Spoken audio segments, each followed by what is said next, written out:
오늘 삶의 지혜 시리즈 두 번째 시간인데 우리가 지난 시간 말씀을 잠깐 리뷰하면서 시작할게요. 지난 시간 제목이 뭐였는지 기억나세요? 혼돈에 맞서는 지혜, 잠언을 보았습니다. 사람들이 많은 장소는 혼잡합니다. 맛집, 병원, 마감 일정을 떼야 되는 아주 붐비는 세무서나 공공기관. 사람들의 마음이 급하고 바빠요. 근데 그 수많은 사람들의 혼잡함 속에서 질서를 부여해 주는 게 있죠. 뭐예요? 번호표입니다. 맛집에서 내가 아무리 배가 고파도 번호표 순서대로 입장할 수 있고, 내가 아무리 급해도 병원도 순서대로. 우리들에게도 내가 중요하다, 내가 먼저라고 주장하고 있는 삶의 많은 것들 속에서 혼잡해지는 우리 일상에 번호표처럼 질서를 부여해 주는 게 필요한 거죠. 그게 무엇이었습니까? 혼돈에 맞서는 지혜로 성경은 그것이 여호와를 경외한 것에서 시작된다고 말했어요. 인간의 보편적 가치가 개인의 취향 정도로 여겨지는 이 시대 속에서 하나님을 경외하는 것이 우리 삶의 모든 것들의 줄을 쫙 세우는 거죠. 그래서 제가 경외를 크게 세 가지로 얘기했습니다. 하나님을 존중히 여기는 것, 그분에게 귀 기울이는, 경청하는 것, 그리고 그분께 겸손히 간구하는 것.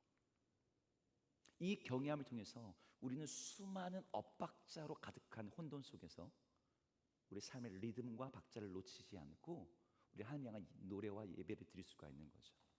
여러분, 이 경외함이 여러분의 삶에 충만하기를 주의 이름으로 축복합니다. 아멘. 네, 오늘 두 번째 시간입니다. 오늘은 욥기의 말씀을 통해서 고통을 견디는 지혜를 나누고자 해요.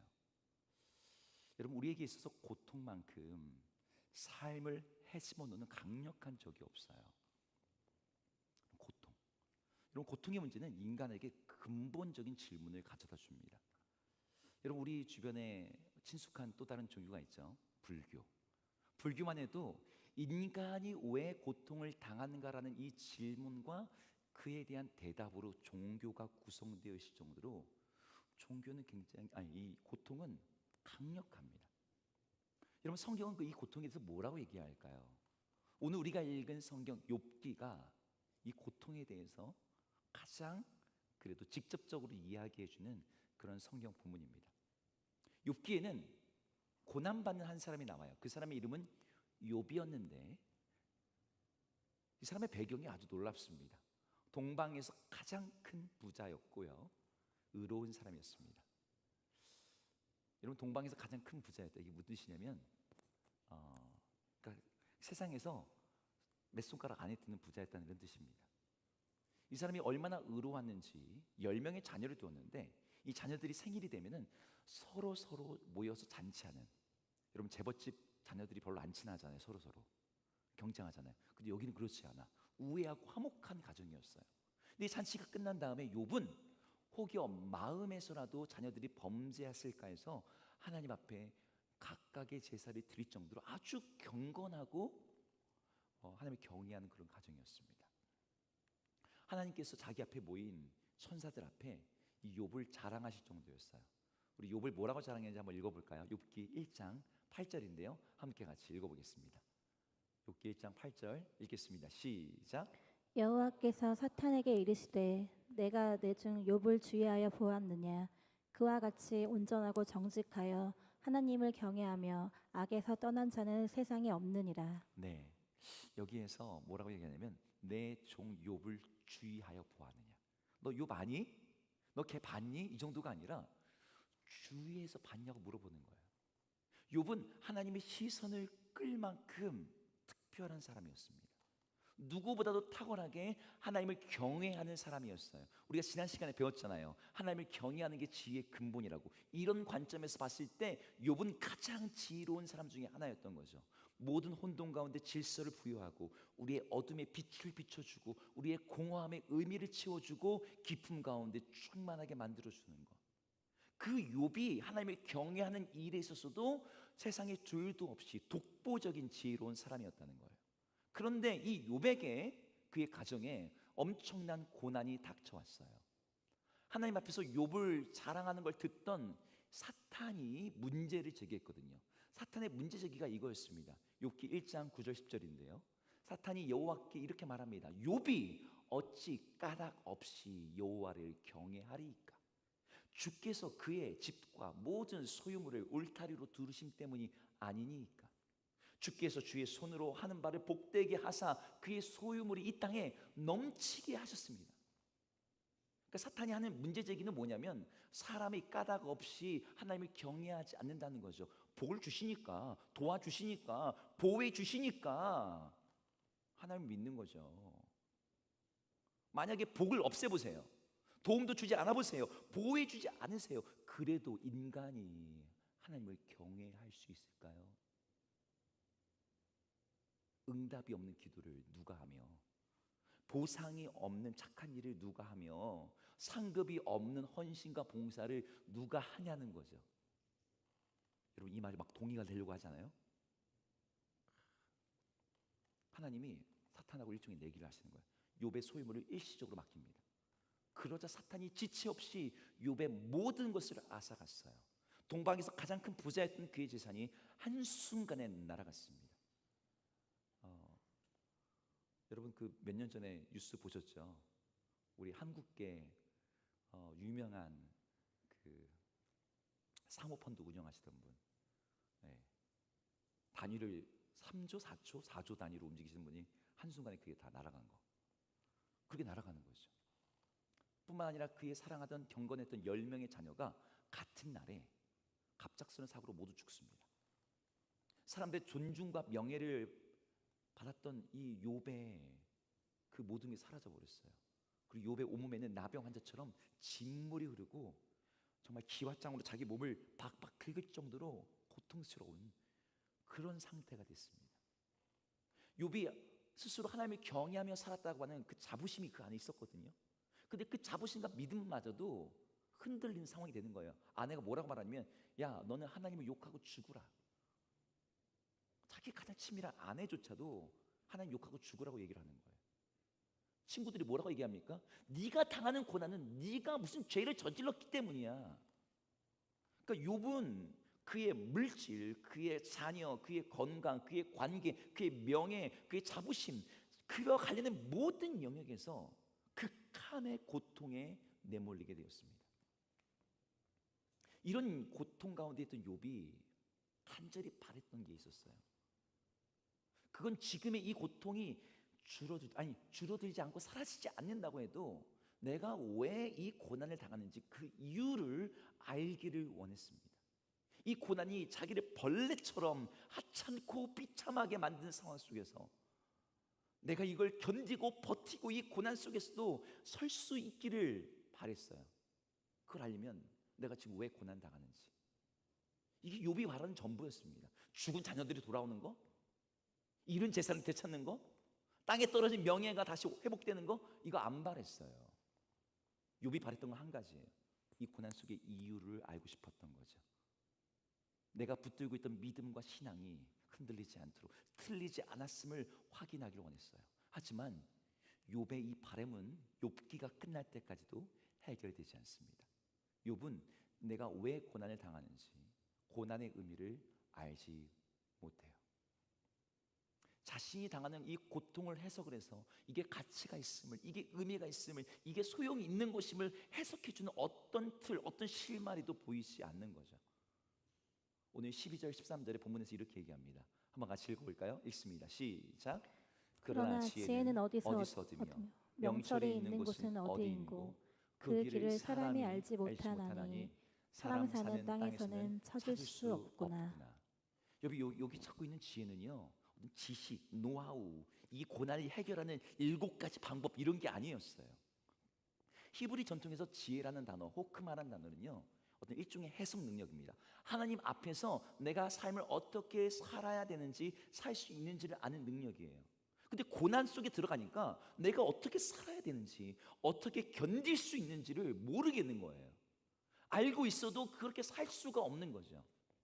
그래서 욥이 질문을 합니다. 14절에 이렇게 그 질문했는데 질문의 답이 이렇게 돌아옵니다. 깊은 물이 뭐라고 말하는지 한번 들어볼까요? 시작. 깊은 물이 이르기를 내 속에 있지 아니하다 하며 바다가 이르기를 나와 함께 있지 아니하다 하느니라. 이 뭐가 있지 않다는 뜻일까요? 지혜가. 뒤에 가면요, 멸망과 사망에게 물어본대요.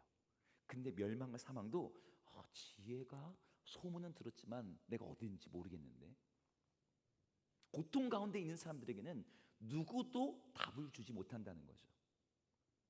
여러분들이 고난을 당할 때, 여러분 고난의 문제는 단지 아프다는 게 아니에요.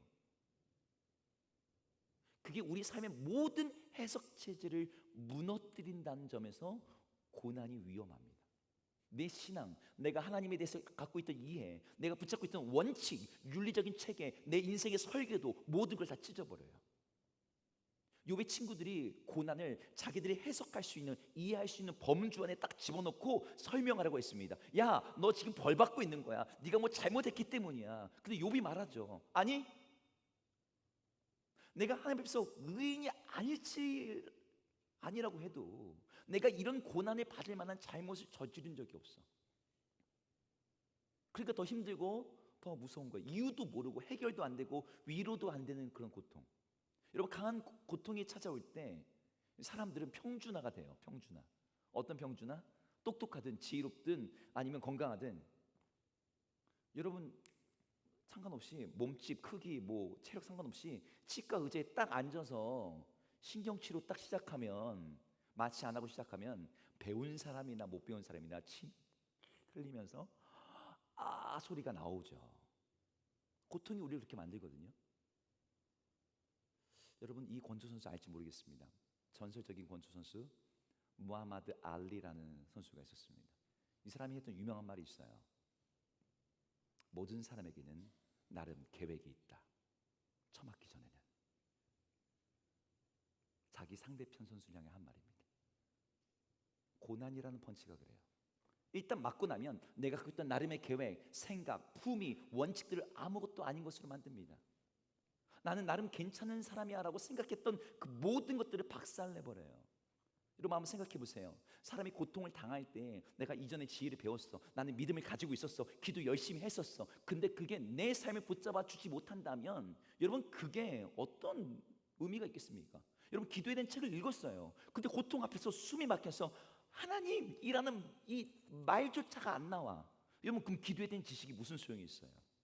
우리 하나님 선하시다라는 교리를 배웠지만 내 삶 속에서 그걸 느낄 수 없고 내가 그게 믿어지지 않고 그걸 붙들지 못한다면 그 교리가 무슨 도움이 되겠습니까? 그냥 비어있는 껍데기죠.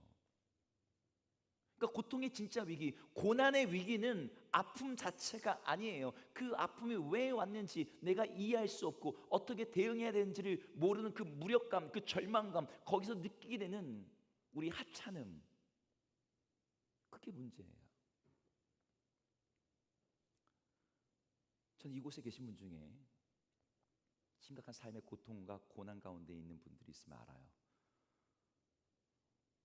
20대, 30대 내 인생에 이런 고통이, 고난이 찾아오다니, 아침 드라마에서나 아니면 TV 다큐멘터리에서나 보던 일이 내 삶에 일어나다니. 여러분, 옆에 얼굴 보면 다 한번 얼굴 한번 볼래요? 다 평범해 보이죠? 남의 얘기가 아니고 우리 중에 있어요. 우리들 중에 있어요. 여러분, 그런 상황에서 절박한 질문합니다. 왜 이런 일이 나에게 일어났지? 어떻게 해야지 이 고통에서 벗어날 수 있지? 우리는 이유와 원인을 알고 싶고 이걸 통해서 해결할 방법도 찾고 싶습니다. 저도 사실 이 시간에 여러분에게 여러분 고통이 왔을 때요, 이렇게 하시면 됩니다, 모험 답안 1, 2, 3 주고 싶어요. 저 MBTI에서 전형적인 T입니다. 네, 극T. 공감, 이거는 해결책을 줘야지 마음 편한 사람이에요. 저 해결책은 둘째라도 원인이라도 진단해주고 싶은 마음이 제게 있죠. 여러분, 고난 가운데 있을 때 사람들이 하는 첫 번째 질문이 뭐냐면요, 왜입니다. 왜를 물을까요?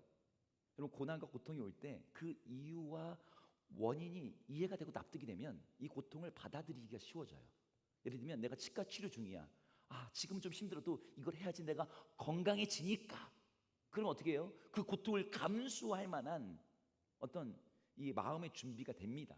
근데 인생의 많은 고난은 왜에 대해서 답을 주질 않아요. 고통을 납득하고 수용할 만한 뭔가가 주어지지가 않아. 여러분 힘든 분들 보면은 가끔씩 이렇게 위로할 때가 있어요. 제가 이제 제자반에 이런 때 절대 그 말 하지 말라고 하는데, 힘들지. 하나님 뭔가 뜻이 있을 거야. 여러분 이 말 하면 안 됩니다. 듣는 사람에게 어떻게 들리는 줄 알아요? 그래 있으시겠지.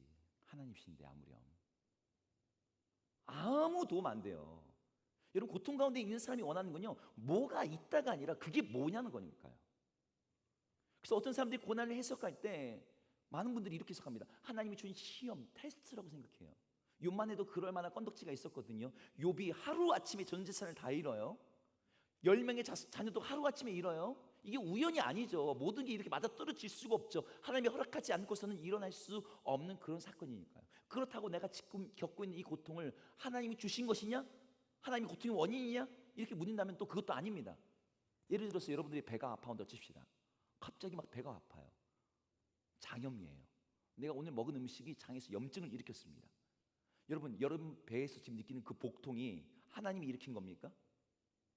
아무도 그렇게 생각 안 할 겁니다. 내가 오늘 점심에 먹은 그 음식 때문일 거야. 근데 병원에 장염이 계속되는 것 같아서 병원에 갔더니 상급 병원에 가보셔야겠습니다. 그래서 CT를 찍고 막 해봤더니 복통이 아니라 암이래. 대장암이래. 그것 때문에 계속 아팠던 거였어요. 그럼 여러분 이 암의 통증은 하나님이 일으키신 걸까요? 아니죠. 자, 암인 걸 알고서 암을 제거하는 수술을 했습니다. 대장 절제 수술하고 딱 깨어났어요. 수술을 마치고 전신 마취해서 깨어났더니 진통제를 맞고도 이게 엄청나게 이 통증이 오는 거죠. 며칠 동안 통증 가운데 있습니다. 여러분 이 수술 후의 통증이 하나님이 일으킨 겁니까? 아니죠. 우리는 각각의 통증에 대해서 하나님이 일으켰다라고 말하지 않아요. 하나님이 주신 거라고 생각하지 않아요. 하지만 우리 전체 가운데서 우리 이 상함을 느껴요. 하나님이 세상을 주관하고 계시고 자기 백성들을 돌보시고 계신다는데 어떻게 내 삶 속에 이런 통증들이 올까? 라는 뭔가의 어떤 이 이상함을 느끼는 거죠. 모순된다고 생각되는 거예요. 하나님이 다스리는 것과 내 삶에 세상에 고통이 있다는 것. 하나님이 다스리시는데 어떻게 내 삶에 이런 고통과 고난이 올 수가 있지? 하나님 막아줄 수 있잖아. 내가 그 음식 먹을 때 음식을 쏟아지게 하신다든지, 대장에 암이 자라려 때 그 암을 갖다가 없애주신다든지, 수술이 끝나고 났는데 마취가 잘 맞아가지고 진통 효과가 좋다든지. 제가 너무 극단적으로 얘기했지만 욥은 이 둘 사이에서 힘들었습니다. 이해가 안 되고 납득이 안 되고 통합이 안 되니까요. 사람들이 쉽게 선택한 해결책이 아까 말했던 거죠. 시험이에요. 하나님이 나를 강하게 하시려고, 나를 깨달게 하시려고, 뭐뭐 하려고 이걸 허락하셨다. 그래서 그게 나를 좀 버티게 하는 힘이 되기도 하죠. 하지만 여러분 그렇게 생각하면 또다시 함정에 빠집니다. 그래도 이유와 결과를 따지거든요. 내가 뭘 잘못했지? 하나님 왜 이 상황을 허락하셨지? 이 고통을 참아내면 무슨 보상이 있지? 이런 질문들이 끊임없이 떠오르거든요. 저는 그런 관점에서 고통을 시험으로 보는 관점보다는 거울로 보는 것이 더 성경적이라고 생각해요. 여러분 거울은 판단하지 않아요. 그냥 있는 그대를 보여주는 거죠. 내 안에 무엇이 있는지, 뭐가 진짜인지, 무엇이 허상인지. 어떤 사람은 고통 속에서 기도 대신에 분노를 쏟아냅니다. 어떤 사람은 성경 지식은 넘쳐나지만 고통 앞에서 하나님께 나아가지 못해요. 평상시에 신실했던 사람인데 고통이 닥치니까 하나님 앞에서 하나님의 선하심을 의심하고 하나님께 원망합니다. 고통은 우리가 뭘 했든지, 내가 어떤 공부와 지식을 가지고 있든지 내가 누구인지를 보여주는 거울의 역할을 합니다. 근데 이런 관점들이 고통 가운데 있는 사람에게는 별 도움이 안 돼요. 견딜 수 있는 힘이 안 됩니다. 전 어릴 때 섬에서 자랐어요. 안마도라고 하는 전라도의 영광군 법성포에서 배 타고 4시간 들어가는 그 섬에서 사는데 전기가 저녁 7시부터 9시까지 2시간만 들어옵니다. 그러니까 애들이 뭐 스마트폰 그런 거 없잖아요. 그 시대에 TV도 없어. 섬 전체의 TV가 5대 뭐 이 정도. 7시부터 9시까지밖에 전기가 안 들어오니까 TV 갖다 놔도 TV 볼 시간도 없죠. 그러니까 애들이 항상 이 바닷가 모래밭이나 숲, 나무 이런 데서 논 이런 데서 놀아요. 근데 제가 한 8살쯤에 놀다가 깨진 병 조각을 주게 됐습니다. 아유, 섬에서는 깨진 병 조각도 아주 햇빛에 비치니까 아주 반짝반짝. 어린 마음에 그게 너무 예쁘고 그런 거죠. 근데 뭔가 이상한 느낌이 들어. 제 손에 보는데 속이 다 보이네.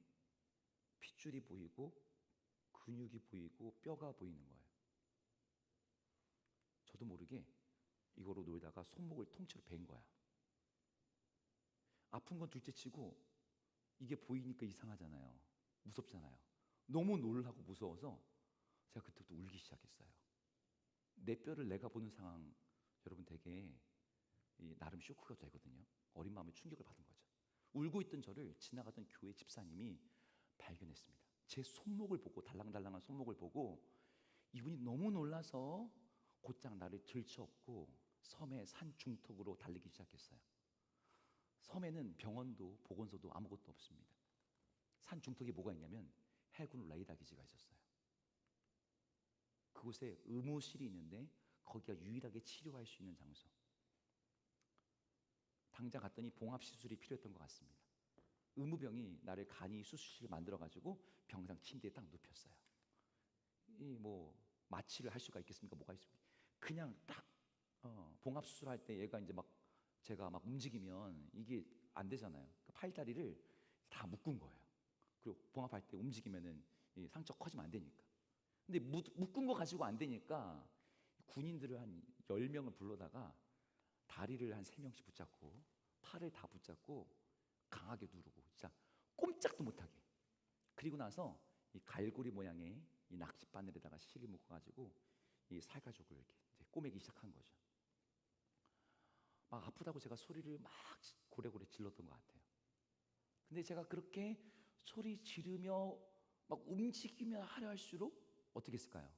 수술을 돕던 군인들이 나를 더 강하게, 진짜 꼼짝도 못하게 강하게 누르고 있는 거죠. 내 팔목의 피부를 뚫고 들어오는 바느질이 머뭇거리지 않고 계속될 수 있도록. 이게 지금 40년 전 얘기인데 제 손목에 아직도 자국이 그대로 있습니다. 여러분, 인생에 다가오는 고난이 그런 것 같아요. 나를 묶어놓고 옴싹달싹 할 수 없는 압박 가운데 우리의 존재 내부를 정말 찌른 듯한 고통으로 다가오는. 근데 내가 이게 선택한 게 아니잖아요. 주어지는 거죠. 피할 수도 없고 해석할 수도 없고. 여러분, 이런 상황에서 우리가 어떻게 해야 될까요? 욥기 이야기에서는 하나님이 놀라운 방식으로 응답을 하세요. 우리의 생각과 예상과는 전혀 다른 답을 주십니다. 욥이 그토록 원했던 내가 고난당하는 이유에 대해서 말해주지 않아요. 대신 하나님이 아주 뜬금없는 이야기를 오늘 본문에서 하고 있습니다. 하나님이 어떻게 일하시는가요? 우리 한번 구절을 한번 읽어볼까요? 24절, 26절인데요. 좀 길지만 함께 읽어보겠습니다. 24절부터 26절 읽어볼까요? 네, 읽겠습니다. 시작.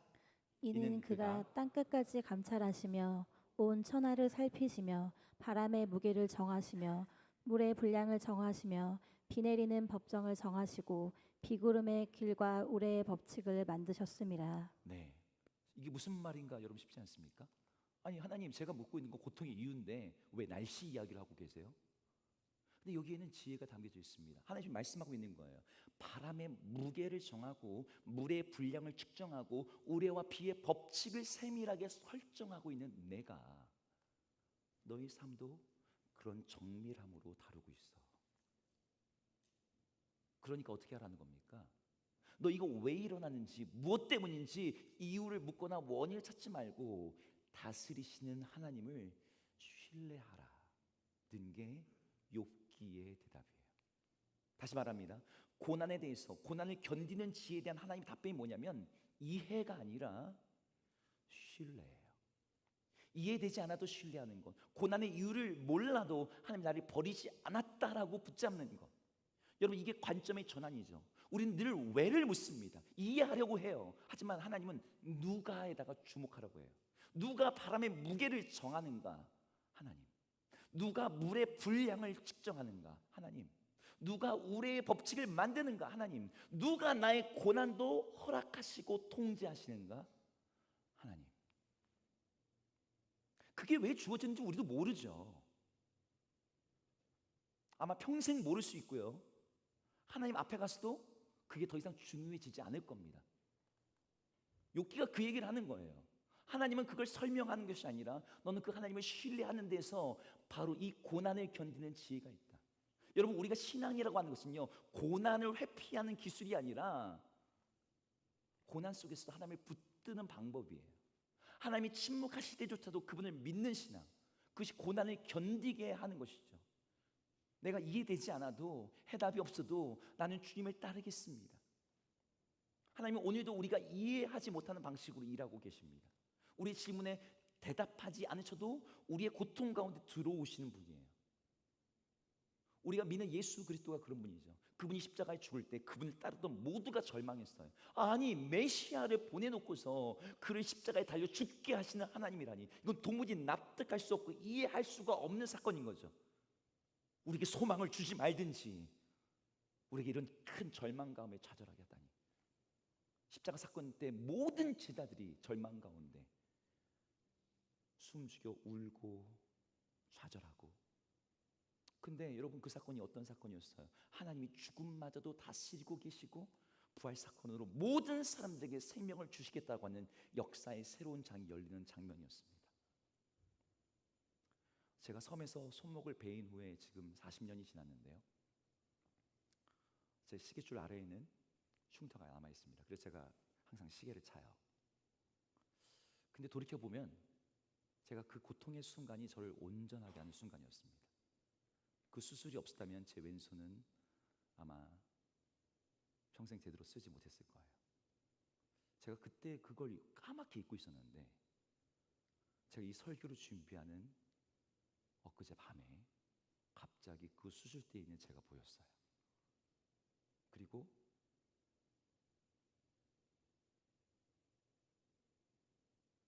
지금 이 순간에도 고통 가운데 있는 우리 청년들의 모습이 겹쳐서 보였습니다. 전 여러분들에게 지금 그런 시간이 있다는 걸 알고 그 시간이 지나고 있다는 사람들을 압니다. 여러분의 손발이 다 묶인 것 같고 옴싹달싹 할 수도 없는 그런 압박 속에서 그냥 고통을 무기력하게 받아들여야 되는 상황. 8살의 저는 그때 내가 왜 이렇게 아파야 되는지, 내가 이렇게 고통스러워야 되는지 내가 온전히 이해하지 못했어요. 내가 만약 그때 그 수술에 대해서 내가 스스로 선택하고 결정할 수 있었다면 마취도 없이 하는 그 봉합수술을 어떻게든 피했겠죠. 나를 압박하고 나를 묶고 있고 내 팔뚝을 꼬매고 있는 그 바늘을 어떻게든 뿌리치려고 했을 겁니다.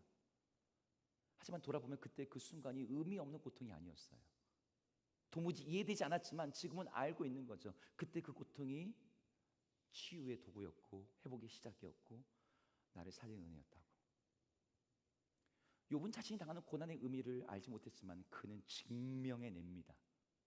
하나님이 복을 주시지 않아도, 하나님이 보호해 주시지 않아도, 하나님을 믿는 게 뭔가 이익이 없어 보여도 하나님을 경외하며 하나님을 신뢰하며 하나님과 함께 사는 삶을 선택할 수 있음을. 전 여러분의 고난도, 우리들의 고난도, 전 이것을 스스로 검증하고 확인하고 경험하는 시간이 될 수 있음을 믿습니다. 여러분들 지금 고난의 수술대 위에 묶여져 있다고 느끼시는 분 있습니까? 누가 뭐라고 말해도 아무 말도 안 들리고 아무 이해도 납득도 위로도 되지 않는, 여러분 지금 우리는 몰라도 그 시간이 무의미하지 않아요. 우리 이렇게 기도할 수 있을 것 같아요. 하나님, 저는 이유도 해결책도 모릅니다. 그러나 주님을 신뢰합니다. 나를 묶고 있는 이 고통의 바늘을 우리 주님이 들고 계심을 믿습니다. 이 고통이, 이 고통조차도 저를 살리는 은혜가 되게 하여 주옵소서. 여러분이 받고 있는 그 고통, 그 압박, 그 묶임이 여러분들을 파괴하려는 것이 아니라 여러분들이 어떤 상황에 놓여 있을지라도 여러분이 사랑하시는 그 하나님의 손 안에 있음을 여러분들이 믿으시기를 주 이름으로 축복합니다. 그래서 저처럼 40년이 지난 후에 흉터를 보면서 고백하게 되는 거죠. 그때 그 고통이, 그때 그 눈물이, 그때 그 절망이 나를 여기까지, 나를 하나님께로 이렇게 이끌었구나. 고통 가운데서 하나님을 더 신뢰함으로 그 고통을 견디고 마침내 회복된 여러분 모두가 되기를 주의 이름으로 축복합니다. 아멘.